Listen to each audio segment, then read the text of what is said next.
በ5 ዓመት 4 ሳይቶችን ሰርተን ያስረከብነው ጃምቦሮ ሪል ስቴት አሁን ላይ ልዩ የአዲስ ዓመት ስጦታ ማለትም ከ20 እስከ 32% ቅናሽ ይዘን እናንተን በመጠባበቅ ላይ እንገኛለን። እነዚህን ዲስካውንት በቦሌ ቡልቡላ 90% የደረሰው ሳይታችን ላይ ባለ 2 እና ባለ 3 መኝታ ቤቶችን በካሬ ከ82000 ብር ጀምሮ ከነካርታቸው ይዘን መተናል። እንዲሁም በሳር ቤት መኖሪያውን አሊያም የንግድ ሱቆ ለማድረግ ካሰቡ ሱቆችን ከ560,000 ብር ቅድመ ክፍያ ጀምሮ እንዲሁም አፓርትመንቶችን ከ1,260,000 ብር ቅድመ ክፍያ ጀምሮ አዘጋጅተንሎታል። ጃምቦሮ ሪል ስቴት በጊዜ ግቡ።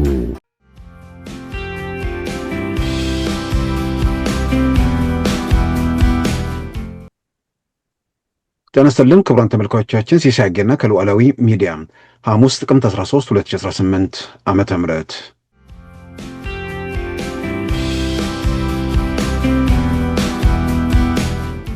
ሀገራዊ ሰላምን የተመለከተው ጉዳይ ነው።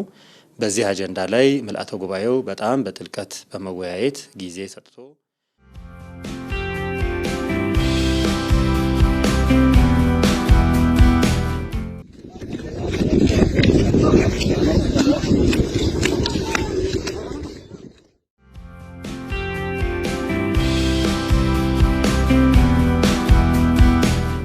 ማንም የሃይማኖት አባትም የሀገር ሽማግሌም ተራ ዜጋም ሰላምን አጥብቆ ይሻል፣ ሰላም እንዲመጣም ይፈልጋል።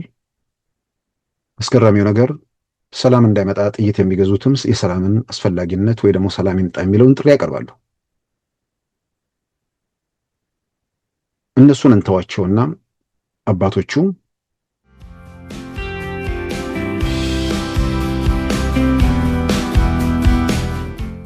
መሬት ይሰጠን ሲሉ መሬቱን አስቀምጡልንና ከዛ በኋላ ሄደን እንሞትላችሁ ማለት እንዳልሆነ በጥያቄያቸው ላይ በግልጽ ያስቀመጡት ነገር ነው። ጦርነት አንፈልግም ብለዋል። ጦርነት አንፈልግም፣ ሰላም እንሻለን ማለት ባርነት እንፈልጋለን ወይ ደግሞ በደልን አሜን ብለን እንቀበላለን ማለት እንዳልሆነ ለማንም ግልጽ ነው።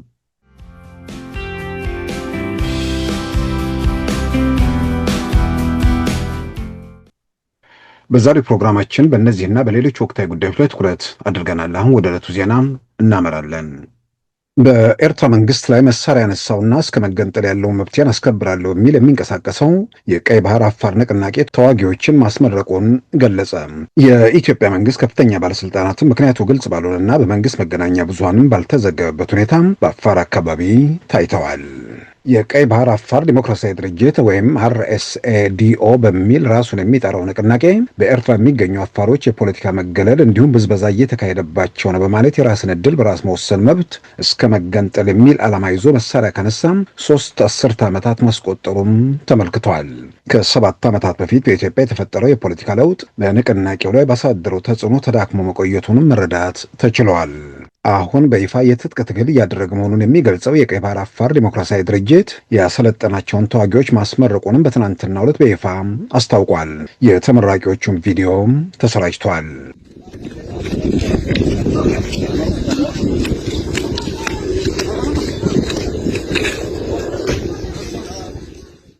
የቀይ ባህር አፋሮች እንቅስቃሴ የዛሬ 29 ዓመት እንደ አውሮፓውያን አቆጣጠር በ1996 በአፋሮች ላይ የተፈጸመውን የሰብአዊ መብት ረገጣ ተከትሎ የተመሰረተ መሆኑም ተመልክቷል።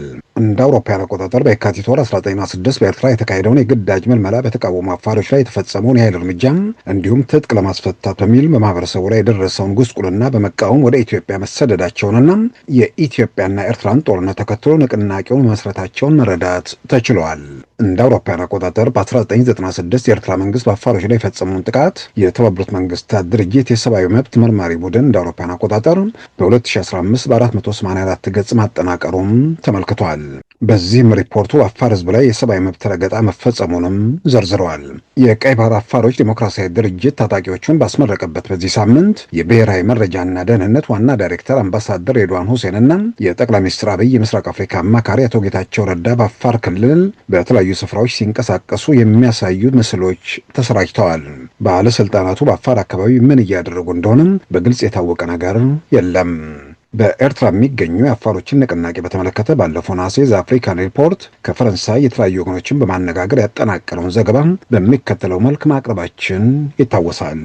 በፈረንሳይ ፓሪስ የሚታተመው ዘአፍሪካን ሪፖርት ሁለት የአፋር ክልል ባለስልጣናትን እንዲሁም የአሰብ ከተማ አስተዳዳሪ የነበሩ የክልሉ ተወላጆችን ጭምር በማነጋገር ባጠናቀረው ዘገባ የአፋር ህዝብ ያለ ፍላጎቱ በሁለት ሀገር መከፈሉን መናገራቸውን አመልክቷል።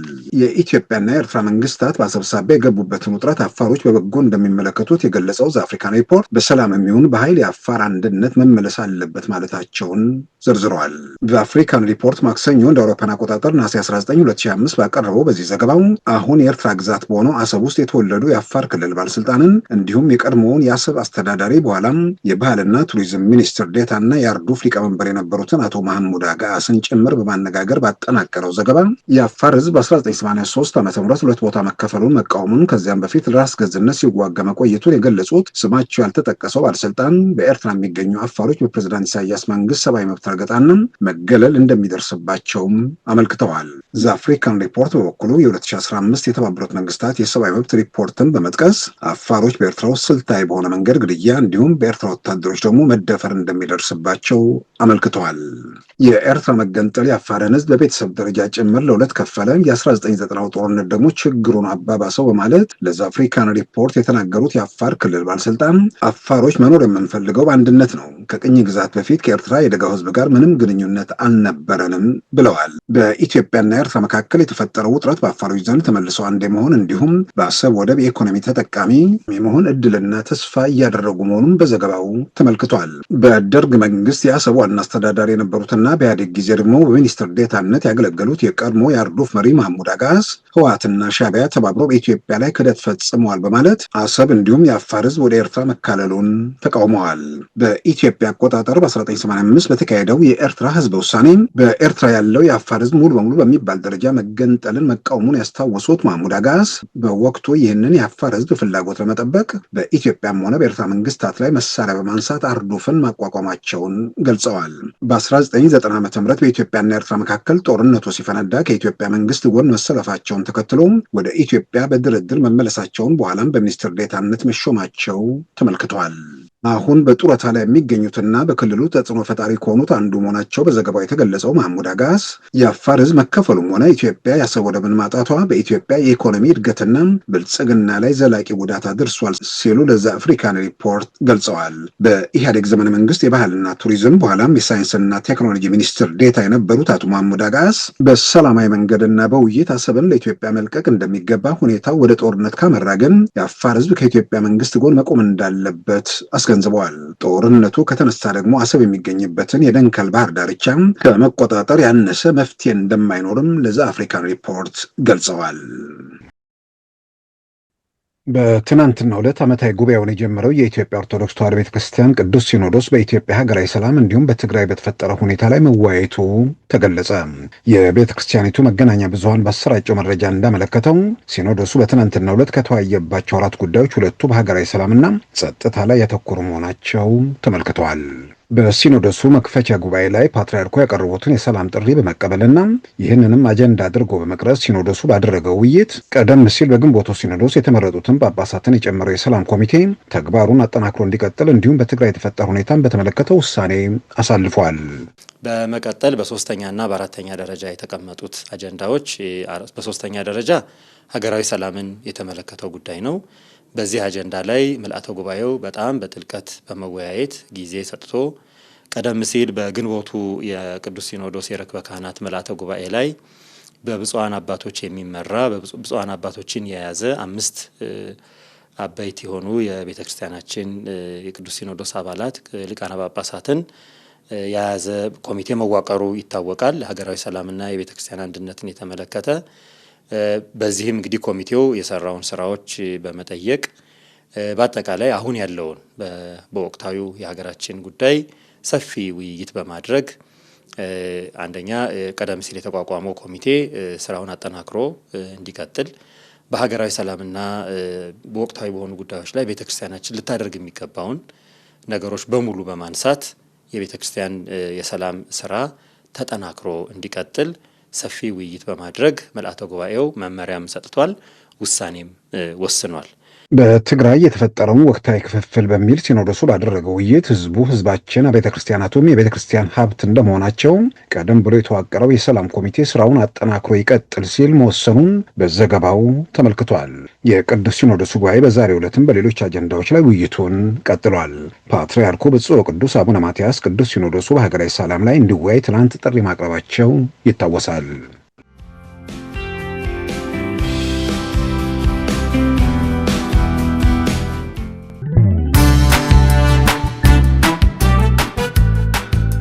ሉዓላዊ ሚዲያን ይደግፉ። ስራዎቻችንን ለብዙ እንድናደርስ ሰብስክራይብ፣ ሼር፣ ላይክ በማድረግ ሉዓላዊ ሚዲያን ያጠናክሩ። እውነትን እንዘግባለን፣ ኢትዮጵያዊነትን እናቀነቅናለን። መድረኩ ግን ለሁሉም አመለካከት ክፍት መሆኑን እናረጋግጣለን። ሉዓላዊ ሚዲያ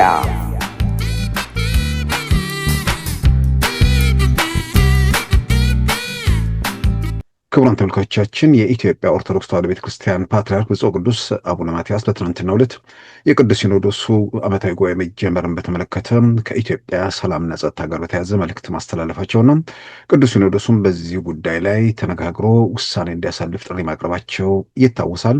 ቅዱስ ሲኖዶሱ በተባለው መሰረት በጉዳዩ ላይ መምከሩን፣ በሌላም በኩል ደግሞ በተለይ ትግራይ ውስጥ ያለውን ሁኔታን በተመለከተ መወያየቱንና ውሳኔ ማሳለፉን የተመለከቱ መረጃዎች ወጥተዋል። ምናልባት እንግዲህ ኢትዮጵያ ውስጥ ያለውን የሰላም ሁኔታ በተመለከተ በየጊዜው በየቀኑም በየደቂቃዎቹም ማውራት በጣም አስፈላጊ ነው። በየደቂቃዎቹ ዋጋ እየከፈሉ ስቃይ ውስጥና መከራ ውስጥ የሚኖሩ ዜጎች ስላሉ ስለነዛ መጨነቅ፣ ስለነዛ ድምፅን ከፍ አድርጎ ማሰማት ማንም ኃላፊነት ከሚሰማው ወገን የሚጠበቅ ነው። ነገር ግን የሰላም ጥሪዎች ወይ ደግሞ ችግር ለመፍታት የሚደረጉ ጥረቶች በተጨባጩ ነገር ላይ ተመርኩዘው ለዛ መፍትሄ በሚያመጣ ነገር ላይ መንቀሳቀሱም እጅግ አስፈላጊ ነው ብዬ አምናለሁ። ከዛ በፊት ትግራይ ውስጥ ካለው ሁኔታ ጋር በተያያዘ በትላንትናው ዕለት በሉዓላዊ ሚዲያ የሸፈነውም የህዝባዊ ወያኔ ሓርነት ትግራይ ገዢው ፓርቲ እንግዲህ እሱ ነው ማለት እንችላለን። ያው ከኢትዮጵያ ብሔራዊ ምርጫ ቦርድ ህጋዊነቱን ያጣ ቢሆንም በክልሉ ላይ የበላይነትን አረጋግጦም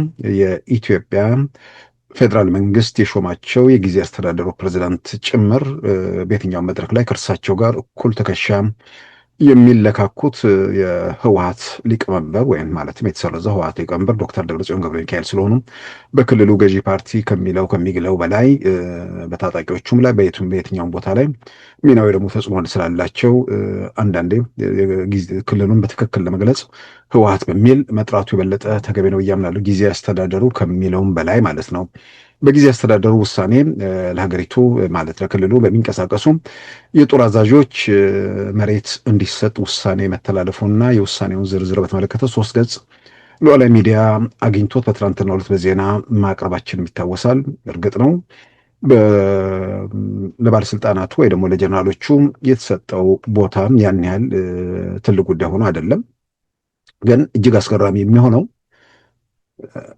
ጥያቄ ያቀረቡት የመብት ጥያቄ ያነሱት የትግራይ ታጣቂዎች ጥያቄ የደሞዝ የጥቅማ ጥቅም እንዲሁም የመኖሪያ ቦታ የሚል እንደሆነ ይታወቃልና እነዛ ጥያቄ ያነሱትን ወገኖች ጉዳይ በዋናነት ትኩረት ሰጥቶ ለዛ ምላሽ ከመስጠት ይልቅ ለታጣቂዎቹ አዛዦች ቅድሚያ የመሰጠቱ ጉዳይ እጅግ አነጋጋሪ ነው። አነጋጋሪነቱ ከምን አንጻር ነው?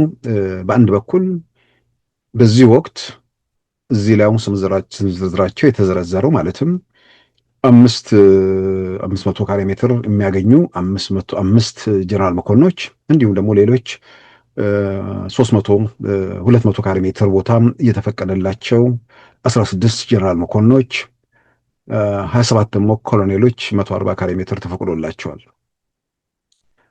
እነዚህ ቦታ የተፈቀደላቸው 500 ካሬ 200 140 ሰዎች ካላቸው ኃላፊነት ከምናምን አንጻር ያን ያህል ትልቅ ጉዳይ ደግሞ አጀንዳ መሆን አለበት ብዬ አላምንም። አጀንዳ የሚሆነው ይህ ጉዳይ ትልቁ ጥያቄ የቀረበው ወጣቶቹ ጋር ጥያቄው ማለት ታጣቂዎቹ ጋር ጥያቄ በቀረበበት ወቅት እነሱ ምላሽ በሚፈልጉበት ሰዓት ለዛ ምላሽ ትኩረት ቅድሚያ ሰጥቶ በዛ ላይ ከማተኮር ይልቅ ወደ ታጣቂ አዛዦቹ ማዘንበል ምናልባት ውስጥ ያለ ችግር አለ ወይ፣ እዛም ያሉትን ሰዎች በዛ ማረጋጋት እንችላለን ተብሎ ይታሰባል ወይ? በታጣቂ አዛዦች እንደዚህ አካባቢ ላይ ምናልባት እንዲህ አይነት ጉዳዮች አሉ ወይ ነው። ያንን ስል ምናልባት ከፊት 500 ካሬ ምናምን ቦታ ተብሎ ስም ዝርዝራቸው የተዘረዘሩ ሰዎች ለእነሱ 500 ካሬ ሜትር ቦታ ምንም ትርጉም ያለው ነገር አይመስለኝም። ብዙዎቹ በአዲስ አበባ ከተማ ውስጥ ባለ ህንፃዎች ናቸው። እዛ ውስጥ እነ ወዲም ቤቴ፣ ፍስሐ፣ ጀነራል ኃይለስላሴ ግርማይ፣ ጀነራል ፍስሐ ኪዳኑ የዛሬ 12-13 ዓመት አካባቢ በኤምባሲ ስላከራዩት ቤት ለኢሳት ቴሌቪዥን የሰጡትንም ቃለ ምልልስ እናስታውሳለን። ከየት አመጡት ሁሉ ተብሎ ጠይቀዋል። ወዲም ቤቴ በቅርቡ የ120 ሚሊዮን ብር ቤት ሲያስማሙ ነበር። በቃ በ110ም ቢሆን ልቀቀው እያሉ 110 ሺህም ራሱ አንዳንዴ ከባድ ነው። እንደዛ ሲናገሩ የነበሩ ሰው ናቸው። ሌላኛው ጀነራል መግበ ኃይሌ ናቸው። እሳቸው ደግሞ ዱባይ ውስጥ ስላላቸው ቤት በሉዓላዊ ሚዲያ ላይም ከነሰነዱ አውጥተዋል። እነዚህ አሁን ለነሱ ቤት የትግራይ ውስጥ ያለ 500 ካሬ ሜትር ምን የሚፈይደው ነገር አለ? ለምንስ አስፈለገ? ይልቁንም እነሱ በዚህ መጠን በተለያየ መንገድ በዘረፋም በምንም የከበሩ ቢሆንም ደግሞ እዛ ውስጥ ኮሎኔሎቹ ምናምን አካባቢ ያልደረሳቸው ጀነራል ተብሎም ደግሞ ምንም ነገር የሌላቸው ሊኖሩ ይችላሉ።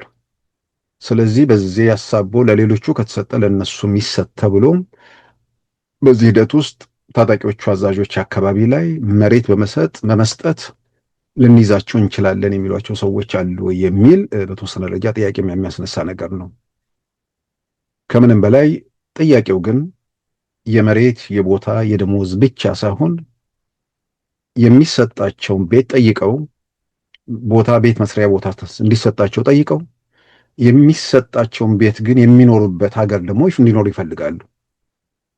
ትግራይ መቀበሪያችን ብቻ ሳትሆን መኖሪያችን መሆን አለባት ነው ጥያቄያቸው። ይሄ ነው አንዱ የተሰጣቸውን ቤት ሊኖሩበት እንጂ ይሄንን ቤት አቁለጭልጨው ወይ ደግሞ ቁልልጬ ብለው ከዛ በኋላ ወስደው ሊማገዷቸው መሆን የለበትም። የመጀመሪያው የሚኖሩበት ሁኔታ መፍጠር በጣም አስፈላጊ። ስለዚህ መሬት ይሰጠን ሲሉ መሬቱን አስቀምጡልንና ከዛ በኋላ ሄደን እንሙትላችሁ ማለት እንዳልሆነ በጥያቄያቸው ላይ በግልጽ ያስቀመጡት ነገር ነው። ጦርነት አንፈልግም ብለዋል። ሰላምን እንሻለን ብለዋል። ከኤርትራ ጋር የተፈጠረውን ጽምዶ የሚባለውን ትብብር እንደማይቀበሉት በየመድረኩ እያጋጣሚ አስታውቀዋል። ያ ማለት ግጭት ወይ ደግሞ ጦርነት የሚያስቀሩ መንገዶች ላይ ለመሄድ በዛ መንገድ ከግጭት ከጦርነት በመለስ ችግሮች እንዲፈቱ አብዝተው እየፈለጉ መሆናቸውን የሚያሳይ ነገር ነው። ከዛም በላይ በአፋር አካባቢ ከሚንቀሳቀሱት ከገዛ ወንድሞቻቸው ጋር ሌላ ግጭት ውስጥ እንዳይገባ እሱንም ጥሪ እያቀረቡ ነው። አሁን ትግራይ ውስጥ ያሉ የጊዜ አስተዳደሩ ባለስልጣናትም ሆኑ በዋናነት በዚህ ጉዳይ ላይ ፈላጭ ቆራጭ ሆነው ህዝባዊ ወያኔ ሓርነት ትግራይን የሚመሩ ከቅርብም ከሩቁም ያሉ ሰዎች ምናልባት የቀደመው ባለፈው ሳምንት ውስጥ የነበሩ ሰልፎች በሆነ መንገድ የተዘጋ አእምሮ ካልሆነ ማየት፣ ማሰብ፣ ማገናዘብ ምንም ነገር ካልተደፈነባቸው በስተቀር ግልጽ መልእክትና ያ ግልጽ መልእክት ደግሞ የሚያስከትለው አደጋ በተለይ በእነሱ ላይ በተለያየ መንገድ ግልጽ ስለሆነ ከተጨባጩ እውነታ ከሚሰጠው መልእክት ወይ ደግሞ ከተላለፈው መልእክት ጋር ተመጣጣኝ የሆነ የመፍትሄ አቅጣጫ ውስጥ መሄዱ ብዙ አስፈላጊ ነው። ስለዚህ ምንድነው ትግራይ ውስጥ ዛሬ መሳሪያ አንስተው ከኤርትራም ጋር ተጣምረው ፋኖንና ሸኔን መንገድ መሪ አድርገው ማሳካት የሚፈልጉት ነገር አለ ወይ የሚለውን እንተውና ማሳካት የሚፈልጉት ነገር አለ። ስልጣን ይፈልጋሉ። ስልጣንን ደግሞ ከልምድ የምናውቀው 27 ዓመታትም ኖረው እንዳየ ነው ስልጣንን ለመዝረፍ ነው። ስልጣንን ሀገርን ወደፊት ለማስቀጠል ወይ ደግሞ ትውልድን ላይ ስራ ለመስራት ሳይሆን ድንጋይ እየኮለኮሉ ዩኒቨርሲቲ ብሎ ቁጥር ማብዛት ከዛ በኋላ ምን አይነት ትውልድ እንደሚፈራ በግልጽ ያየንበት ነው። ያንን ለመለወጥ የተሰሩ ትርጉም ያሉ ስራዎች አሉ። በሌላ በኩል በሀገር ልማት በዲጂታሉ ዓለም የትና የት ኢትዮጵያ በዚህ በ7 ዓመት ውስጥ ያደረገችውን ጉዞ የተመለከተ ሰው ፍላጎታቸው ምን እንደሆነ የቀደሙ የስልጣን ዘመናቸውን አይቶ ወዴት ለመሄድ ምን ለማግኘት ምን ለማሳካት እንደሚፈልጉ መረዳት አያስቸግርም። እርግጥ ነው ምናልባት ያንን የሚያልም የሚቃዥ የለም ብዬ አላስብም። አንዳንዴ በሆነ ነገር ስትደፈን በዘረኝነት ይሁን በጥቅም ይሁን በምናምን ነገር ስትደፈን በሆነ አጋጣሚ እኮ ልደርስ እችል ይሆናል ብለው ሊያስቡ ይችላሉ። መንገድ መሪዎቹም መቼም ከዛ ያለፈ ነገር እነሱ ደግሞ የክልል ኃላፊነት ይደርሰናል ብለው ተስፋ ያደርጋሉ። ግን ደጋግሜ እንደምለው ባለቤት አለው ይሄ ትግል። መሄድ ችለው በተአምር ኢትዮጵያ ውስጥ ያለውን ነገር መለወጥ ተአምር የሚለውም ከሚገልጸው በላይ ነው። ዛሬ ባለ ስብስብ ኢትዮጵያ ውስጥ ምንም መለወጥ የሚችል ኤርትራንም ግብፅንም ሌላም ጨምሮ ኢትዮጵያ ውስጥ መለወጥ የሚቻል ምንም ነገር አለመኖሩን አይኑን ለገለጠ መለዋሳቱን ለሚጠቀም ሰው ለሚያሰራ ሰው በግልጽ መረዳት የሚችለው እውነታ ነው። ነገር ግን በሆነ ምክንያት ይህን የሚቃጁ ሰዎች የሆነ ነገር ቢደረስ ቢሳካ ምንድን ነው የሚፈጠረው የሚለውን ነገር ማን ምን ይፈልጋል የሚለውን ከዚህ ቀደም አንስቼዋለሁ። ሸኔና ፋኖ አቅማቸውንም አደረጃጀታቸውንም ራሳቸውንም በደንብ ስለሚያውቁ የተበታተነው ቲፒኤልኤፍ ውስጥ እንኳን የክልል ቦታ ይሰጠናል የሚል እንጂ ከዛ ያለፈ ነገር ይመኛሉ ብዬ አላስብም። ቲፒኤልኤፎችም አቅማቸውን በትክክል ያውቃሉ፣ እርግጠኛ አይደለም። ግን አንድ እርግጠኛ የሚሆኑት ነገር ኢትዮጵያዊ ሆነው ከሚንቀሳቀሱት ውስጥ እኛ የተሻለን ስለሆነ መልሰን ስልጣን እንይዛለን ብሎ ሊያስቡ ይችላሉ። ግን ባለቤት አለው ይህ ትግል። በሆነ መንገድ ሊያደርሳችሁ የሚችል ካለ የሚያደርስ አንድ አካል አለ፣ የኤርትራ መንግስት። የኤርትራ መንግስት ምን ይፈልጋል ነው ዋናው ጉዳይ ኢትዮጵያ ፖለቲካ ውስጥ። ከዚህ ቀደም ያነሳሁት ነው። ከህዝባዊ ወያኔ ሓርነት ትግራይ ጋር ህወሓት ጋር ሁሉንም ነገር ከሰጠው ህዝባዊ ወያኔ ሓርነት ትግራይ ጋር አብሮ መቀጠል የቻለው ከ1983 እስከ 1990 ግንቦት ወር ብቻ ነው፣ 7 ዓመት። ከዛ በኋላ የጦርነት የግጭት ጦርነትና ሰላም የሌለባቸው ዓመታት ናቸው የቀጠሉት። ያንን ምዕራፍ ዘግቶ ኤርትራ ላይ የተጫነ የኢኮኖሚ ማዕቀብን ሁሉ አስነስቶ ወንድማማችነት መልሶ ለመመለስ የሞከረ የጠቅላይ ሚኒስትር አብይ መንግስት አለ። ከዛ መንግስት ጋርም ከ3 እና 4 ዓመታት በላይ መጓዝ አልተቻለም። ከነዚህ ሁለት መንግስታት ጋር መስማማት ያልቻለው የኤርትራ መንግስት ከማንም ጋር ሊስማማ እንደማይችል ለሱም ግልጽ ነው፣ ለማንም ግልጽ ነው። ስለዚህ ከእንዲህ አይነት የሚከተለኝ አንድ ነገር አለ። ያን የሚከተለኝን ነገር ለአንዴና ለመጨረሻ ጊዜ ለማስቀረት ኢትዮጵያ እንደ ሀገር መቀጠሏ ችግር ነው ብሎ ድምዳሜ ላይ እንደሚደርስ፣ ያንን ደግሞ ለማድረግ የመጀመሪያው ያው በማናቸውም ሁኔታ ኢትዮጵያ ትቀጥል እንኳን ብሎ ቢያስብ ህወሓትን የመጀመሪያ አድቅቆ ነው የሚለቀው፣ እንዳይሞት እንዳይኖር ማለት ነው። በየትኛውም ጊዜ ላይ የኢትዮጵያን ፌዴራል መንግስት አቅምና ጉልበት ይዞ ህወሓት የሚባል የኢትዮጵያ ፖለቲካ ስልጣን ላይ ቆይቶ ወይ ደግሞ ተመልሶ ወጥቶ ህልውና ይኖረኛል ብሎ ሊያስብ የሚችልበት ሁኔታ ነው። ስለዚህም ምንድን ነው እጅ እግር የሌለው ህወሓትን አድርጎ ጥሎት እንደሚሄድም እዚህ ውስጥ ግምት ውስጥ ማስገባቱ በጣም አስፈላጊ ነው። ከምንም በላይ ግን ኢትዮጵያ እንደ ሀገር በየትኛውም መንገድ መቀጠሏ የሚከተለን ሁልጊዜም በስጋትና በእንትን ውስጥ እኖራለን። ስለዚህ ይሄኛው ምዕራፍ መዝጋት አለብን። ለዚህ ደግሞ የተመቻቸ ነገር አለ። ሁሉም ወደየሰፈሩ ወደየመንደሩ ገብቷል። ወደየመንደሩ እየተኮሰ ነው። ወደ መንደር የሚተኩሱ ሰዎችም ብዙ ምኞት ያላቸው አይመስለኝም። የሰፈራቸው የጎበዝ አለቃ መሆን እየተመኙ ነው። እዝና ቁጥጥርም የለም። የትኛውም ወገን የትኛውንም አይቆጣጠርም። ስለዚህ ሊቢያ ስትፈርስ ያየ ነው። ኢትዮጵያ ውስጥ ለመድገም የሚደረግ ጥርፊያ ካልሆነ በስተቀር ሌላ ይመጣ ነገር ያለም አይመስለኝም። ስለዚህ እነዚህ ኃይሎች በተለይ አሁን አጀንዳይም ቲፒኤልኤፍ ስለሆኑ ቲፒኤልኤፎች ትግራይ ውስጥ ወጣቶቹ መልእክት አስተላልፏል። ጦርነት አንፈልግም፣ ሰላም እንሻለን። ጦርነት አንፈልግም፣ ሰላም እንሻለን ማለት ባርነት እንፈልጋለን ወይ ደግሞ በደልን አሜን ብለን እንቀበላለን ማለት እንዳልሆነ ለማንም ግልጽ ነው።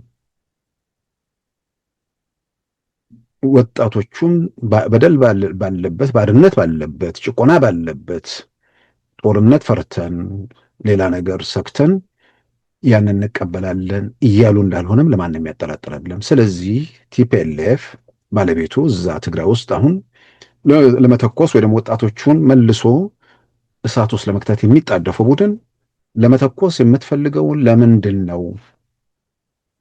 ከኢትዮጵያ ፌዴራል መንግስት የምትጠይቀው ምንድን ነው? የኢትዮጵያ ፌዴራል መንግስት እንዲመልስ የሚገደደው ምን ጉዳይ አለ?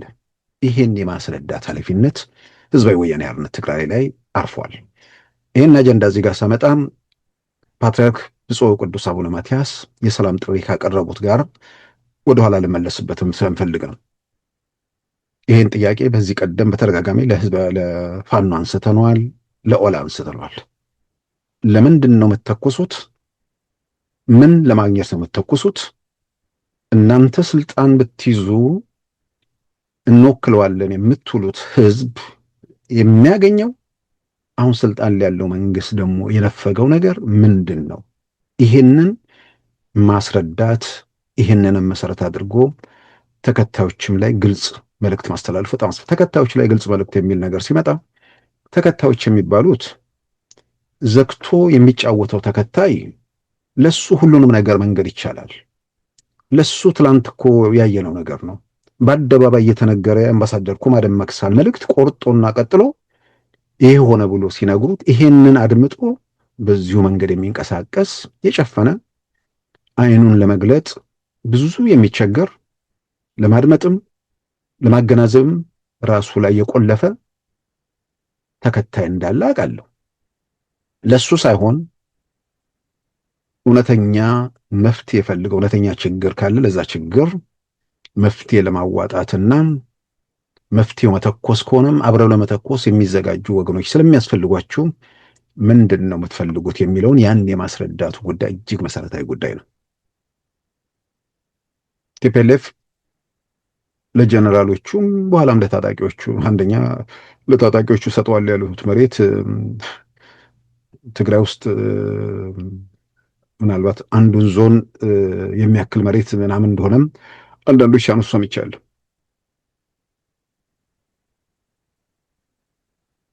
በዛ መንገድ ይሄ ጊዜያዊ መፍትሄ ማስተንፈሻ ምናምን እያደረጉ ከመሄድ እነዚህ ታጣቂዎች በዲዲአሩ ፕሮግራም ውስጥ ቶሎ ማለፍ ያን ለማለፍ ደግሞ በተለያየ መንገድ ሰላሙ ሲረጋገጥ አስተማማኝ ነገር ሲፈጠር ከዓለም አቀፉ ማህበረሰብም በዚህ ረገድ ድጋፉን ማድረግ የሚችልበት ሁኔታ ይፈጠራል። ኢትዮጵያ መንግስትም ከዚህ ቀደም እንዳደረገው የራሱን ጥረት ያደርጋል። በዚህ ሂደት ውስጥ አልፈው ወደ ሰላማዊ ህይወት የሚመለሱ ከዛም ውጭ ደግሞ ወደ ሀገሪቱ የጸጥታ ተቋማት ውስጥ የሚሳተፉ ይኖራሉ። ይሄን ማፋጠን ነው። በዚህ መንገድ ነገሮችን አስተካክሎ ወደፊት መራመዱ እጅግ በጣም አስፈላጊ ነው። ከዛ ውጭ አሁን ባለበት ሁኔታ ውስጥ ለመተኮስ እርግጥ ነው ያለፈው ሳምንት ለመተኮስ የመጨረሻ 95 በመቶ ደርሰው ከሆነ እንኳን ያለፈው ሳምንት እንቅስቃሴ ትግራይ ውስጥ ፍላጎታቸውን ወደ 10 እና 5 በመቶ አላወረደውም ወይ? ምክንያቱም ሩቅ ያለ ሩቅ ሲባል ያናም ሩቅ አይደለም። አፋር በረሃ ያሉ የቲፒኤፍ የትግራይ ፒስ ፎርስ የሚባሉት እነሱ እዛ ሩቅ ሳይሆኑ ጉያቸው መሆናቸውን አዩ። ይህ ባለበት ሁኔታ ውስጥ ሰላም የሚፈልጉ ወደ ግጭት መግባት የማይፈልጉ በአንጻሩ ደግሞ የቆሙ ኃይል በሰላም በውይይት ችግር እንፍታ የሚል መሆኑን የተረዱ ይህ ባለበት ሁኔታ ውስጥ በራስ ላይ እንደ መተኮስ ስለሚቆጠር በዚህ ሁኔታ ውስጥ ወደዚህ ሁኔታ ውስጥ ቢያንስ አሁን ደንግጠዋል። ድንጋጤያቸው ሲለቃቸው መሬት ስንሰጥ ለመሬት ወይ ቃል ስንገባ እኮ ይሰሙናል ብለው የሆነ ጊዜ ወስደው ትንሽ እንትን ሊሉ ይችላሉ። ግን በእርግጠኝነት ከዚህ በኋላ ወደዚህ ሁኔታ ውስጥ ቢገባ ጦርነቱ ወይ ደግሞ ግጭቱ ከፊት ለፊት መስመር ላይ ያሉ ህፃናትን፣ ወጣቶችን፣ ለጋዎችን የተሻለ ህይወት እያሰቡ የተሻለ ኑሮ እየተመኙ በሆነ ኃይል ተይዘው ሊማገዱ የተዘጋጁ ወጣቶችን በአብዛኛው ጭዳ የሚያደርግ ሳይሆን ለመማር ራሳቸውን ለማረም ያልተዘጋጁ ሰዎች የጦርነቱ ይበልጥ ሰለባ የሚሆኑበት ሁኔታ ይኖራልን ብዬ አምናለሁ። ስለዚህ የሰላም መንገድ ለማናችንም ለሁሉም የሚበጅ ነው። በየትኛውም አካባቢ ቢያንስ የትግራይ ውስጥ ያለው የፈጠሩት የሰላም እጦት በየቦታው የሚሞቱ በየቦታው የሚሰቃዩ ያን ያህል የሚገለጽ ነገር የለም። ቢያንስ አሁን ትግራይ ውስጥ ያለው ነገር ይነስ የሚብዛ የተደራጀ ነው ማለት ይቻላል። የሆነ ነገር ላይ ከቁጥጥር ውጭ አይወጣም ማለት አይደለም። ከቁጥጥር ውጭ ሲወጣ ብዙ ነገር እንደሚበላሽም የሚያጠራጥር አይደለም። በአንድ በኩል ኢፒኤፍ የሚባል ኃይል አለ፣ ቲፒኤፍ የትግራይ ፒስ ፎርስ። በሌላ በኩል በህወሓት የሚመራ እዛ አለ፣ ወታደር አለ። ከዛ ውጭ በየሰፈር በየምናምን የሚተኮስ የለም። ግን ሌቦች፣ ማጅራት መቺዎች ምናምን በየቦታው ደግሞ መኖራቸው ይታወቃል። ይህ ሁኔታ ቀጥሎ ወደዛ አይነት መሰብሰብ የተጀመረ ነገር መሰብሰብ ቀስ እያለ እየተፈረካከሰ ሄዶ ወደዛ አይነት ስርዓት አልበኝነት ሊሄድ የሚችልበት እድል ዝግ አይደለም ማለት ነው። ይህን ለማድረግ በእነሱ በኩል የሰላሙ መንገድ ቶሎ መምረጥ፣ እነዚህ ሰዎች በዚህ መንገድ ለመሄድ ካልፈቀዱ ደግሞ የኢትዮጵያ መንግስት ሁኔታዎች ወደዛ ሳይሄዱ ደግሞ በሱም በኩል የሚወሰዱ እርምጃዎች መኖር አለባቸው ብዬ አምናለሁ። የአማራ ክልልና ኦሮሚያ ክልል ያለው በተለይ አማራ ክልል ያለው የስርዓት አልበኝነት የሽፍታ እንቅስቃሴ በገጠር ያለውን ህዝብ እያጎሳቆለ መከራውን ስቃውን እያሳየው መሆኑ ግልጽ እየታየ ነው። ዛሬ የፋኖ ደጋፊ የሆኑ ሰዎች እኮ በአደባባይ የሚነጋገሩት እኮ ያው እየተቆረጠ ምን እያለ እኮ እናያለን። መቼም ለራሱ ክብር ያለው ማሰብ ማገናዘብ የሚችል አንዳንዶቹን ቁጭ ብሎ ሊያይ የሚችል አይመስለኝም። ግን ተቆርጦ ምን ብሎ የሚወጡ ነገሮች አያለው። ያው ሰውም ይልካል፣ በግልጽ እየተነገረ ነው። የነሱ ደጋፊዎች ግፋ ቀጥሉ ብሉ ምናምን ሲሉ የነበሩ ሰዎች ዛሬ ያ ማህበረሰብ በከፍተኛ ስቃይና ሰቆቃ ውስጥ እየተጎሳቆለ መሆኑን ገበሬው የገጠሩ ሰው መከራ እየተቀበለ መሆኑን በአደባባይ እየተናገሩ ነው። ይሄ ሁሉ የሚሆነው ምን ለማሳካት ነው? ምን ለማግኘት ነው? ምን ስለጎደለ ነው የሚለው እስካሁን ማስረዳት የለም። ሸኔው ምናልባትም የኢትዮጵያን ፖለቲካ ለውጡ ከጀመረበት ጊዜ ጀምሮ መከራ ውስጥ የከተተ ቡድን ነው። ምናልባትም ቀደም ሲል ለመብት ሲታገሉ የነበሩ ሰዎች፣ ለነጻነት ሲታገሉ የነበሩ ሰዎችን የነሱን ስም ጭምር ስለወረሰ ብዙዎች የሚናደዱ እንዳሉ በተለያየ መንገድ እንረዳለን። ሲታገሉ ወይ ደግሞ ያን ነገር ሲያደርጉ የነበሩት እኛ ቤተ መንግስት ካልገባን የሚል አይመስለኝም። ቢያንስ እንዳልሆነ ደግሞ የእነርሱ ሐሳብ የሆነ ጊዜ ላይ ትክክል ነበር ብለው አምነዋል። ሁኔታዎች ከተለወጡ ግን ያ መገንጠል ወይ ደግሞ የጥላቻ እሱን ይዞ መዳከር መፍትሄ እንዳልሆነም ተረድተዋል። ምናልባትም አንዳንድ የኦሮሚያ ክልል ላይ የሚንቀሳቀሱ የፖለቲካ ፓርቲዎች አንድ ስማቸውን አልጠቅስም ለወዳጅ ጓደኞቻቸው ሲናገሩ ነው ኦሮሚያን አፄ ኃይለሥላሴም መንግስቱ ኃይለማርያም መለስ ዜናዊም በዚህ ደረጃ የኦሮሚያን ትግል አላዳከመም፣ አብይ ያዳከመውን ያህል ኦሮሚያን ትግል የገደለ ሰው ነው ብለው ይናገራሉ። በጣም ታዋቂ ሰው ናቸው። እኚህ ሰው የኦሮሚያ ትግል ምን ለማድረግ ነበር? ኦሮሚያ ውስጥ ሲታገሉ የነበሩ የመብት የነጻነት የእኩልነት ትግል አይደለም? ስለዚህ ኦሮሚያ የሚባል ፓርቲ ምናምን መቀጠሉ ነው ለኦሮሞ ህዝብ የሚፈይደው ወይስ የኦሮሞ ውስጥ ነፃ ሆኖ በሀገሩ በሰፈሩ በቀየው ባለቤት ሆኖ መቀጠሉ ነው? ኦሮሚያ እያሉ እያላዘኑ ከድህነትና በችግር እንዲቀጥል ማድረጉ ነው ወይስ ትላንት ባሌ ላይ ያየነው ነገር እንዲሰራ ነው የኦሮሞ ህዝብ የሚፈልገው? የኦሮሚያን ትግል የዘረኝነት ወይ ደግሞ ብሔርተኝነት ትግል ደቋል ከሆነ እሱ ጥሩ ነው። ቢደቅምን ማን ይጎዳል? የማንም ማህበረሰብ የማንም መብት እንዳይገደብ የሁሉም ነፃነት እንዲከበር ነው ሁሉም የሚፈልገው። በዛ ጉያ ተደብቆ የራስን የፖለቲካ ፍላጎትና የስልጣን ረሃብ ለማሳካት ብቻ የሚደረጉ ነገሮች አልፈየዱም፣ አልጠቀሙም። ኦሮሚያ ውስጥ የምናየው ነገር ስራ እየተሰራ ነው። በሁሉ በኢትዮጵያ አካባቢ ስራዎች እየተሰሩ ነው። ኦሮሚያ ክልል ውስጥ ትግሉ ሞተ የሚሉት ሰዎች ትግሉማ ለምን አይሞትም? ምንድን ነው ትግል? ወደፊት መራመድ ምንድን ነው? በኢትዮጵያ ፖለቲካ ላይ ባለቤት፣ ተሳታፊ፣ ተዋናይ፣ ባለድርሻ መሆን በአካባቢውም ራስ በራስ የማስተዳደር እነዚህ መብቶችን የማረጋገጥ ነገር አለ እንዴ? ከዛ ውጭ ጭቆናን፣ በደልን፣ ስቃይን ምናምን እያላዘኑ መኖር እሱ ላይ መቁረብ ለየትኛውስ ማህበረሰብ ምን ይፈይድለታል? እነዚህ የታጠቁ ወገኖች በተደጋጋሚ የምለው የትኞቹም እነርሱ የሚሰጡት ፌዴራል መንግስቱ ለኔ የሚሉት ህዝብ ላይ የከለከለውን ጉዳይ የማረጋገጥ ኃላፊነት አለባቸው። ይሄንን ስል ወደ ፓትርያርክ ብፁዕ ቅዱስ አቡነ ማትያስ መልእክትም አመራለሁ። በትናንትናው ዕለት የቅዱስ ሲኖዶስ ጉባኤ በተከፈተበት ወቅት በመክፈቻ ንግግራቸው ላይ የሰላም ጉዳይ አሳስቧቸው ጥሪ አድርገዋል። በየአጋጣሚ በየመድረኩ ጥሪ ሲደረግ ነበር። የቅዱስ ሲኖዶስ ጉባኤም በጉዳዩ ላይ መክሮ ውሳኔ አሳልፏል።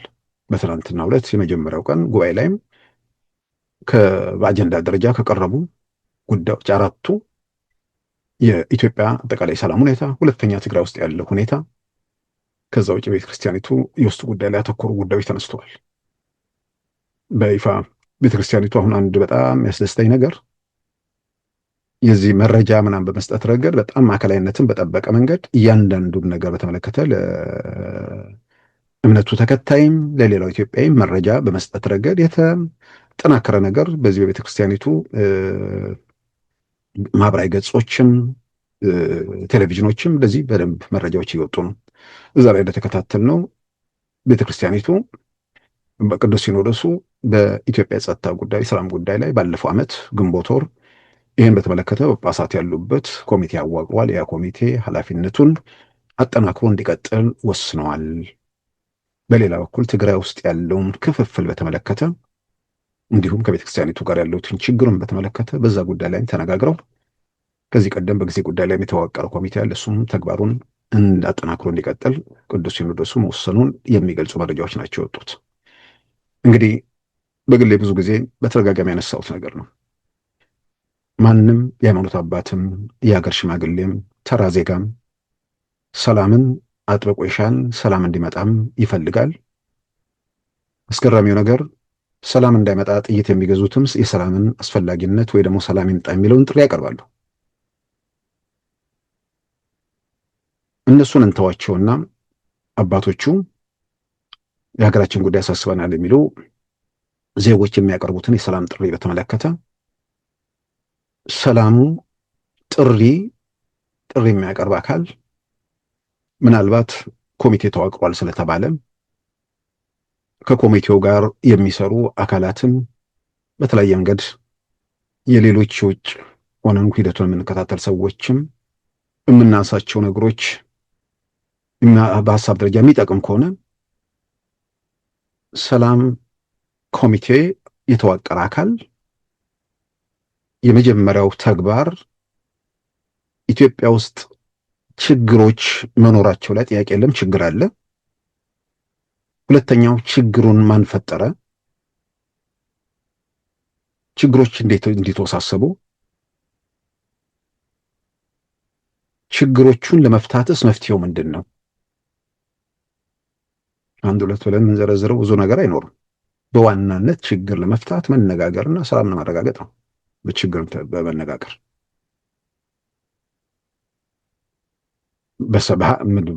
በውይይት ወይ ደግሞ በኃይል ነው ሰላም የሚረጋገጠው። የሽፍታ እንቅስቃሴን ግን በኃይል 100% ማረጋገጥ አይቻልም። የሽፍታ እንቅስቃሴን 100% ማረጋገጥ ሰላም በዛ በኩል ማረጋገጥ የሚቻለው ህብረተሰቡ የራሱን ሰላምና ደህንነት መጠበቅ የሚችልበት ወይ ደግሞ የእርሱን ሰላምና ደህንነት የሚጠብቁ የአካባቢ ሚሊሻዎች ጋር ሙሉ በሙሉ እጅና ጓንት ሆኖ መተባበር ሲችል ነው። ከአንተ ሰፈር የወጣን የጎረቤት ይሁን ወዳጅ ይሁን ቤተሰብ ሰላምህን እያወከ ከሆነ ጎረቤት ስለሆነ ልጅ ስለሆነ ምን ስለተባለ እሱን ለአካባቢውም ለሁሉም ነገር ጸር ስለሆነ የመጀመሪያው መምከር፣ ከምክር የማይመለስ ከሆነ ለህግ አሳልፎ መስጠት። ይህን እስካልተደረገ ድረስ እንዲህ አይነት ተራ የሽፍትነት እንቅስቃሴዎችን ማምከን አይቻልም። ስለዚህ ችግሩ ምንድን ነው? እንዴት መጣ? መውጫው ምንድን ነው? መነጋገር።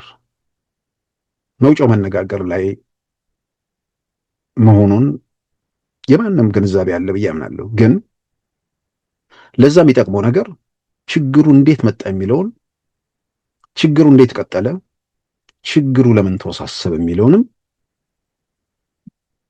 የሃይማኖት መሪዎቹ ጋር የሚሰሩ ሌሎች ሰዎች አሉ ብዬ አምናለሁ። ግን በተጨማሪ በጉዳዩ ላይ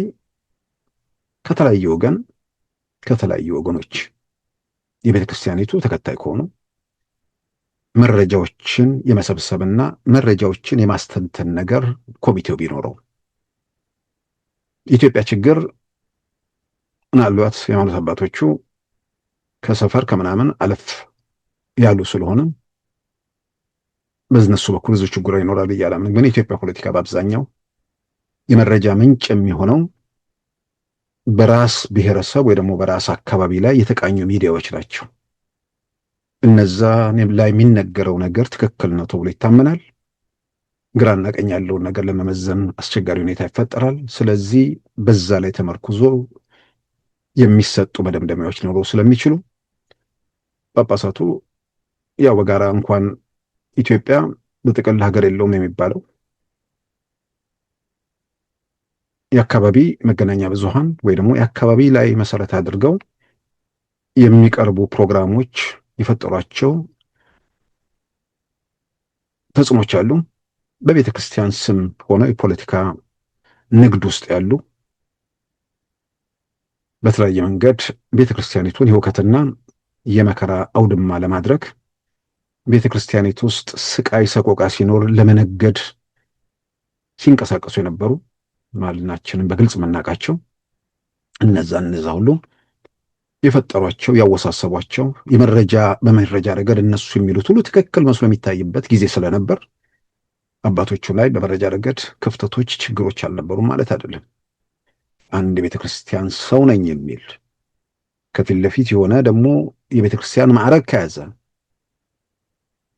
ያ ስለ ቤተ ክርስቲያን ሲናገር ንጹሐን የሆነ ቦታ ላይ ሲፈጁ በሙሾ አውራጅነት አብሮ እያስጨፈጨፈ ነው ብሎ ለመቀበል ስለሚያስቸግር እውነትም ለቤተ ክርስቲያኒቱ እየተቆረቆረ ነው ብሎ መጀመሪያ አካባቢ የሚያምኑ ሊኖሩ ይችላሉ። ዛሬ ላይ ያ ብዙ አለ ብዬ አላምንም። ከምንም በላይ በእንደዚህ መልክ በቋሚነት ከዚህ ቀደም በአደባባይ ያነሳነው ነገር ነው። ለፖለቲካ ዓላማ ሲባል በአደባባይ የተባለውን ነገር ትላንት አምባሳደር ኩማን መውጫና መግቢያ ንግግር ቆርጠው በተዛባ መንገድ በፖለቲካ ሜዳ ላይ እንደረጩት ሁሉ የቤተ ክርስቲያን ጉዳይን በተመለከተ ደሴ ከተማ ላይ ጠቅላይ ሚኒስትሩ ባያደረጉትን ንግግር ያላሉትን በአደባባይ ሲዋሽ የነበረ ዲያቆን የሚል ከፊቱ የለጠፈ ሰው ነው። እሱን ከነ ማስረጃው ከነ ቪዲዮው አደባባይ ወጥቷል። እነዚህ ብዙ ነገሮች የቤተ ክርስቲያን ብቻ ሳይሆን የሀገር ሰላም ላይ ደንቃራ ሆነው ቆይተዋል። ይህንን በተመለከተ ስለዚህ ችግሩ እንዴት መጣ የሚለውን ይሄ ህገ መንግስቱ ቀረጻ ከቲፒኤልኤፍ መምጣት የሚለውን እሱ ስብስብ ዝርዝር ጉዳዩን እሱን ለምክክር ኮሚሽኑ ለምናምን ይተው። ነገር ግን አሁን ባለንበት ሁኔታ ውስጥ የተፈጠረው ችግር፣ በችግር ውስጥ የመንግስት ድርሻ፣ በችግር ውስጥ የታጣቂዎቹ ድርሻ፣ ችግሩን በማወሳሰብ የመንግስት ድርሻ፣ ችግሩን በማወሳሰብ የታጣቂዎቹ ድርሻ፣ ወደ መፍትሄ ለመምጣት የሚደረገው ጥረት ውስጥ ማን ምን እያደረገ ነው? ችግሩን አወቀም፣ ችግሩ እንዴት ተወሳሰበ ግልጽ ነው። ይህንን በተመለከተ በመረጃም በትንተናም ረገድ የተለያየ አመለካከት ያላቸው ምዕመናን፣ ስለ ጉዳዩ በደንብ ያወቁ ሰዎች ለሰላም ኮሚቴው ማብራሪያ ሰጥተው ጥያቄና መልሶች ተነስተው በደንብ ውይይቶች ቢደረጉ ብዙ ነገሮችን ያጠራሉ። ያ ሁኔታ ከተፈጠረ በኋላ ከዚህ ሁኔታ ውስጥ ለመውጣት ውይይት መነጋገር ነው። ከመነጋገር ውጭ መፍትሄ የለም። ስለዚህ ለመነጋገር ማን ፈቃደኛ ነው፣ ማንስ ለመነጋገር አልፈቀደም የሚለው እንግዲህ አሁን ይመጣል። በአደባባይ የምናውቀው በየመድረኩም የሚገለጸው የኢትዮጵያ መንግስት በታጣቂዎቹ ጋር ከየትኛውም ታጣቂ ጋር ያለውን ችግር በንግግር ለመፍታት ፍላጎቱን፣ ቁርጠኝነቱን በየመድረኩና በየአጋጣሚው ገልጿል።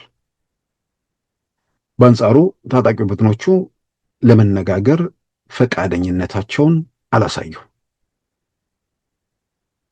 ምናልባትም በአደባባይ ባያወጡትም ደጋፊዎቻቸውና አንዳንዶቹ የሰላም ጥረት በሚደረግበት ወቅት የሰላሙን ጥረት የሃይማኖት አባቶች፣ የሀገር ሽማግሌዎች ያንን ለማበረታታት በሚሞክሩበት ሰዓት ለሌላው ፈረንጅ ፊት ነው፣ ውጭ ሀገር ነው ንግግር የሚደረገው፣ እኛ ስንሆን ግን ጉዳዩን የመንደር ያደርጉታል የሚል ነገርም ስለሚወራ ፈረንጆቹም እንዲገቡበት ተደርጎ ካልተሳሳትኩ የአፍሪካ ህብረት፣ ኢጋድም ያው ከህወሓትም ይሁን ከሸኔም ጋር ይሁን በዋናነት የአፍሪካ ህብረት ነው።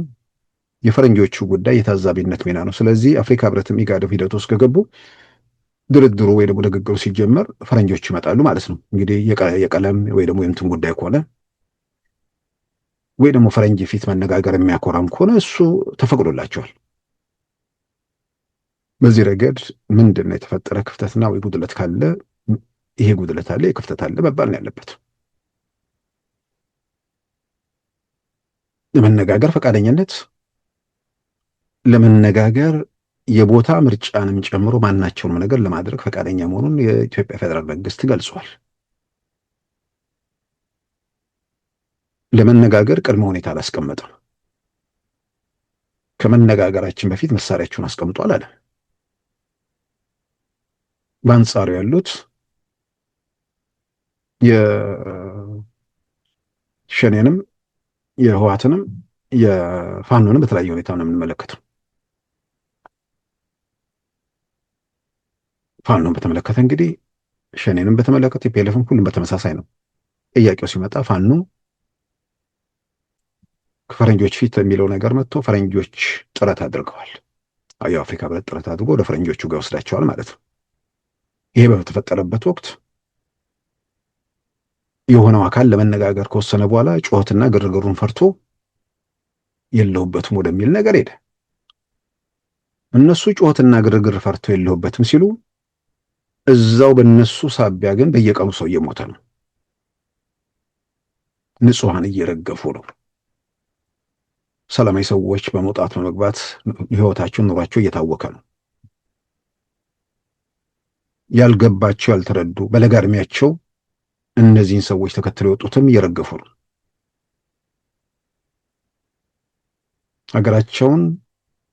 የሀገራቸውን ሰላም ሁሉን ነገር ለማስከበር ህይወታቸውን ለመናቸውን እየሰጡ ያሉ የኢትዮጵያ መከላከያ ሰራዊት አባላትም ሌሎች የክልል ጸጥታ ኃይሎችም የኢትዮጵያ ሌላ ጸጥታ ተቋማትም ውስጥ ያሉ የኢትዮጵያ ልጆችም ዋጋ እየከፈሉ ነው። ስለዚህ በዚህ ሂደት ውስጥ ምንድነው መደረግ ያለበት? የሰላም ንግግርን ለማድረግ ከማን ምን ይጠበቃል? ከህዝባዊ ወያኔ ሓርነት ጋር ትግራይ ጋር ከሸኔም ጋር ተመሳሳይ ነገር ነው። ከህዝባዊ ወያኔ ሓርነት ትግራይ ጋር የፕሪቶሪያ ስምምነት ነው ያንን አውዳሚ አሰቃቂ ትዕይንት የዘጋው። የጠመንጃ ላንቃዎች ተዘጉ። የሞት ድግስ ቀረ። ሰላም ሰፈነ። የቆሙ መሰረተ ልማቶች መብራት ምናምን አሁን ወዲያው ቀጠለ። አሁን ሄዶ ተንጠለጠሉ 3 ነገሮች ላይ ነው በዋናነት እንግዲህ የህዝባዊ ወያኔ ምንድን ነው የተፈናቃዮች ጉዳይ ምንድን ነው የተፈጠረው? አሁንም የትግራይን ጉዳይ ያዙት ኮሚቴ ደግሞ እዚህ ላይ ምንድን ነው የተፈጠረው? የሰላም ስምምነቱ ምን ይላል? የሰላም ስምምነቱን በመተግበር ረገድ ማን ወደፊት ተራመደ? ማን ዳተኝነት አሳየ? ማን ነው አካባቢ ውስጥ ያለውን ግጭት በሰላም ጉዳዩን ለመቋጨት ፍላጎት የታየው በማን በኩል ነው? ችግሩ እንዲባባስ እየተሰራ ያለው በማን ነው? የፕሪቶሪያ ስምምነት ምንድን ነው የሚለው? በፕሪቶሪያ ስምምነት ላይ ያልተመለሱ ጉዳዮች ምንድን ናቸው? ነገሩ አሁን በአጭሩ ቀሎ ተገኝቷል። የተፈናቃዮች ጉዳይ ተፈናቃዮችን በተመለከተ ወደ ሰፈራቸው፣ ወደ ቀያቸው፣ ወደ ቤታቸው፣ ወደ መንደራቸው በሰላም እንዲመለሱ የኢትዮጵያ ፌዴራል መንግስት ይፈልጋል ብቻ ሳይሆን ከአማራ ክልል እና ከትግራይ ጊዜያዊ አስተዳደር ጋር በመሆን በጋራ መርሃ ግብር አውጥተው እንቅስቃሴ ከተጀመረ በኋላ በቲፒኤልኤፍ ነው የቆመው። እኛም አብረን ካልገባን እኛ ካላስተዳደር ነው የሚል ነገር በመምጣቱ ማለት ነው። ያ የፕሪቶሪያ ስምምነት ብዙ ጊዜ በሰበብነት ይጠቀሳል። ፕሪቶሪያ ስምምነት ላይ እንዲህ የሚባል ነገር የለም። በኢትዮጵያ አወዛጋቢ ቦታዎችን በተመለከተ በሀገሪቱ ህገ መንግስት ይፈታሉ። ህወሓት ጉልበተኛ ስለነበር ሁሉን ነገር በራሱ ስለሚያደርግ የወልቃይት ትግራይ ክልል ተብሎ ሲካለል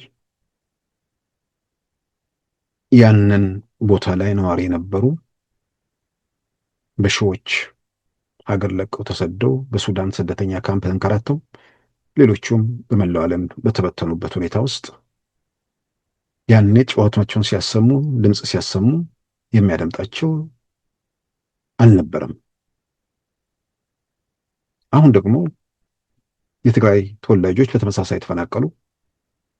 ነገር ግን ወደ ቤታቸው ወደ ቀያቸው መመለስ አለባቸው። እዛም ነዋሪ የሆኑትም በሰላም የሚመለሱትም በተመሳሳይ። ሌላው ቀርቶ በዚህ በግርግር ምናምን ቤት የተወሰደባቸው ካሉ ቤቱን ለቀው እንዲያዘጋጁ የአካባቢው አስተዳደር፣ አሁን ፌዴራል መንግስትም አይደለም የአካባቢው አስተዳደር የወልቃይትና እንትን አስተዳደር እሱን ሁሉ በአደባባይ በይፋ እየተነገሩ ያሉበት ሁኔታ ነው ያለው። ስለዚህ በተፈናቃዮች ጋር ተያይዞ የኢትዮጵያ ፌዴራል መንግስት ያልመለሰው ህወሓት የሚያነሳው ጥያቄ ምንድን ነው? በዲዲአር በኩል ዋናው ገንዘብ ነው። ተሰናብተው ለሚወጡት ታጋዮች እስከ 100,000 ብር አካባቢ የሚሰጥ ነገር አለ። ያንን በ200 ምናምን ሺህ ለሚቆጠሩ ሰዎች የኢትዮጵያ መንግስት አቅም አይፈቅድም። በተለያየ መንገድ ዓለም አቀፉ ማህበረሰብ ድጋፍ አድርጓል። የኢትዮጵያ መንግስትም ወደ 1 ቢሊዮን ብር አውጥቶ ይህንን መንገድ ከተጀመረ በኋላ ያስቆሙት ትግራይ ውስጥ ያሉት የታጣቂ አዛዦችና ህዝባዊ ወያነ ሓርነት ትግራይ ናቸው እና ትግራይ ውስጥ ባለው ሁኔታ ላይ የኢትዮጵያ ፌዴራል መንግስት ያልመለሰው ወይ ደግሞ በዛ በኩል ያደረገው ችግር ምንድን ነው? ሌላው የህወሓት ህጋዊነት ጥያቄ ይነሳል። በፕሪቶሪያ ስምምነት ህጋዊነታቸው እንዲመለስ ተወስኗል። አሸባሪነታቸው እንዲገፈፍ፣ አሸባሪ የሚለው ስያሜም እንዲገፈፍ ወይ ደግሞ እንዲነሳ ተወስኗል። ወዲያው አሸባሪ የሚለው ተነስቷል። ህወሓት የሚለውን ስም ለመመለስ ግን የኢትዮጵያ የምርጫ ቦርድ ህግ አይፈቅድልኝም ሲሉ ብሎ ተከላከለ። ኢትዮጵያ ውስጥ ተቋማት እንዲገነቡ የሚፈልግ ሰው፣ ነፃ ተቋማት እንዲኖሩ የሚመኝ ሰው በኢትዮጵያ ብሔራዊ ምርጫ ቦርድ ውሳኔ መደነቅና መደሰት ነው ያለበት።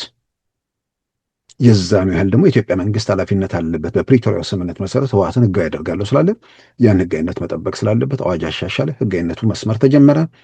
ያ ከሆነ በኋላ አቶ ጌታቸውን ከሂደቱ ለማስወጣት ሲባል ህግ ጥሶ የተቀመጠውን ጊዜ ገደብ ተላልፈው ጉባኤ አካሄዱ። ጉባኤው ህገ ወጥ ሆነ። ሂደቱ እንግዲህ በዚህ ነው ህግ የተጣሰው። ይህንንም ትግራይ ውስጥ ያለውን ሰላም ለማረጋገጥ ትግራይ ውስጥ ያለው የሰላም ኮሚቴ ይህንን ግምት ውስጥ ማስገባት ነው ያለበት፣ በደንብ ማጥናት። ይሄ በአደባባይ የሚታዩ ነገሮች ናቸው። ማንንም ወገን ቁጭ አድርጎ ማነጋገር ጭምር የሚችሉት ይመስላኛል። የኢትዮጵያ ፌዴራል መንግስትም ተወካይ ለመላክ በህዝባዊ ወያኔ ሓርነት ትግራይም በኩል በጉዳዩ ላይ የሚወያይ ነገር አምጥቶ መረጃዎቻቸውን ቁጭ አድርገው በመፍትሄው ላይ ቤተክርስቲያኒቱ ከተቻለም ሌሎች የሃይማኖት ተቋማትም በጋራ ሆነው ጥረት ማድረግ የሚችሉበት ሁኔታ አለ ብዬ አምናለሁ። በሸኔና በፋኖ መካከል ያለው ደግሞ ልዩነት ከሸኔ ጋር ድርድር ተደርጓል፣ ከፋኖ ጋር አልተደረገም። ከሸኔ ጋር ድርድሩ በታንዛኒያ በተደረገበት ወቅት ዛሬ አሁን የኢትዮጵያ መንግስት ማስረጃ ምናምን እያልን ራሳቸው የሚያረጋገጡት ነገር ነው። ጥያቄው የኦሮሞ ህዝብ ችግር ከሆነ ጥያቄው የኦሮሞ ህዝብ ከመከራ እንዲፈታ ከሆነ ችግር አለ የሚሉት ነገር እንዲፈታ ከሆነ ችግሩን ነቅሶ ለችግሩ መፍትሄ ለማምጣት የኢትዮጵያ ውስጥ ያሉ መንግስታዊ ተቋማት ነጻነት ተረጋግጦ ስራዎች እንዴት ይቀጥላሉ የሚለው ነገር ላይ ከማተኮር ይልቅ የኦሮሚያ ክልልን በጋራ ላስተዳድር የሚል ጥያቄ በአደባባይ ያቀረቡ። ጥያቄው የኦሮሞ ህዝብ ጉዳይ አይደለም፣ ጥያቄው ስልጣን ሆነ ማለት ነው። የኢትዮጵያ መንግስት ዝም ብሎ እነዚህ ሰዎች እንደው ደስ ይበላቸው ብሎ የኦሮሚያ ክልልን በጋራ ቢሰጥ ለፋኖ የአማራ ክልልን ለሌላው እንዲህ እያለ ከዛ በኋላ ምርጫ የሚባል ህግና ስርዓት ነገር ለምን ያስፈልጋል? ከምንም በላይ ደግሞ ለነሱ የስልጣን ጥያቄ ነው እንዴ እስካሁን ድረስ ሲተኩሱ የነበሩት? ይሄንን አጠቃላይ የሰላም ጥረት የሚያደርጉ አካላት፣ ስለ ሰላም ድምፃቸውን የሚያሰሙ ወገኖች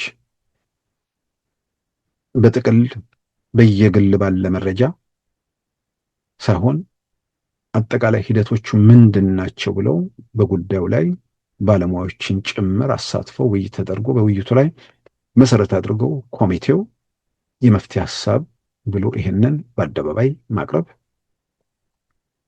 ደጋግሜ እንዳልኩት የንግግር ጉዳይ ነው ለሁሉ ነገር መውጫው። በንግግር ለመነጋገር ፍላጎት የሚያሳየውንም አልነጋገርም የሚለውንም ሁላችሁም ለሰላም ዝግጁ ሁኑ የሚል ነገር በተደጋጋሚ እየተነገረ ከቀጠለ ምን መፍትሄ ያመጣል? እነጋገር ያለውም አልነጋገርም ያለውንም ተነጋገሩ የሚል ጥሪ በቃ ብለን ነበር ከሚል ውጭ ሊሆን ይችላል ወይ?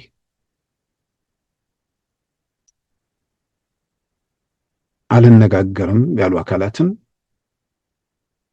ጥያቄዎቻችሁን በህግ አግባብ እንደዚህ ምናምን በሆነ መንገድ በሰላም በመነጋገር የህዝቡን ስቃይና ሰቆቃ የሚያበቃበት ሁኔታ ላይ ተንቀሳቀሱ ብሎ ጥሪ ማድረግ፣ እንዲህ አይነት እርምጃዎች ውስጥ ወደፊት መሄድ በጣም በጣም አስፈላጊ ነው። ይህንን ማድረግ ምናልባት ካልጠበቁ ምንድነው የሆነ ወገን ይንጫጫል ተብሎ ማህበራዊ ሚዲያው ላይ ምናምን ላይ ጫጫታ ይፈጥራል ከተባለ እውነት ሲነገር የሚንጫጫ ካለ እውነትን ይዞ ጫጫታውን መቋቋም ይቻላል። ጫጫታ ይኖራል ተብሎ ደግሞ መፍትሄ ሳይናገሩ መቅረት ቢያንስ ተጨማሪ ቀን ችግሮች እንዲቀጥሉ አስተዋጽኦ ማድረግ ሊሆን ስለሚችል የሃይማኖት አባቶች ወይም ሌሎች ወገኖች የሰላም ጥሪ ሲደረግ በሰላም ሂደት ላይ ማን ምን አደረገ፣ ለሰላሙ ማን እንቅፋት ሆነ የሚለውን መሰረት አድርገው እንዲህ ሁሉንም በየድርሻው ጥሪ ማድረጉ እጅግ ተገቢ ነው ብዬ አምናለሁ። ይህም እንደሚሆን በዚህ መልኩ መፍትሄ ያመጣሉ ብዬ አምናለሁ። በተለያየ መንገድ ችግሮች ኢትዮጵያ ውስጥ ያሉት በውይይት ንግግር መፍታት፣ ከዛ ውጭ ያለው መንገድ ዴድ ኤንድ የሚባለው ነገር ነው፣ መሄጃ መድረሻ የሌለበት ነገር ነው። በተለይ ታጥቀናል ምናምን ብለው የሚሉ ወገኖች ይሄንን ቆም ብለው ቢያዩ፣ እልህ ውስጥ ያሉ ሰዎችም የእናንተ እልሁ መንግስትን ትንሽ ከወንበሩ ነቅነቅ የሚያደርገው ቢሆን ጥሩ ነበር። እልሃችሁ የሚለውጠው ነገር ቢኖረው ጥሩ ነበር። እልሃችሁ ዝም ብሎ መንጨርጨር ቢሆን ችግር አልነበረውም። ተንጨርጨሩ ምናምን የሚባል ነገር ይመጣ ይችላል። ግን በእናንተ እዛ አምኖ ዝም ብሎ የሚተኩስ ዋጋ እየከፈለ ያለን ህብረተሰቡን ሰላም እያወከ ያለ ደግሞ ወገን ስላለ ለዛም ሲባል ቢያንስ ለህዝብ ስቃይ ላይ ላለው ህዝብም ስትሉ በዚህ መንገድ ላይ ያላችሁ ሰዎችም ራሳችሁን ቆም ብላችሁ መመርመሩ እጅግ በጣም አስፈላጊ ነው ብዬ አምናለሁ። ክቡራን ተመልካቾቻችን የዛሬ ሐሙስ ጥቅምት 13 2018 ፕሮግራማችን በዚሁ ተጠናቋል። ጤና ይስጥልን።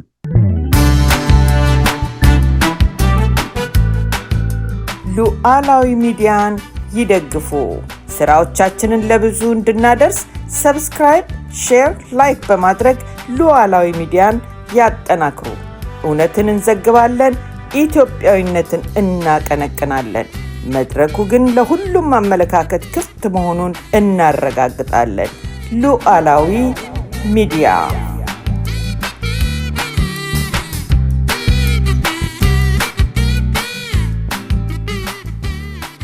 የዛሬ ሐሙስ ጥቅምት 13 2018 ፕሮግራማችን በዚሁ ተጠናቋል። ጤና ይስጥልን።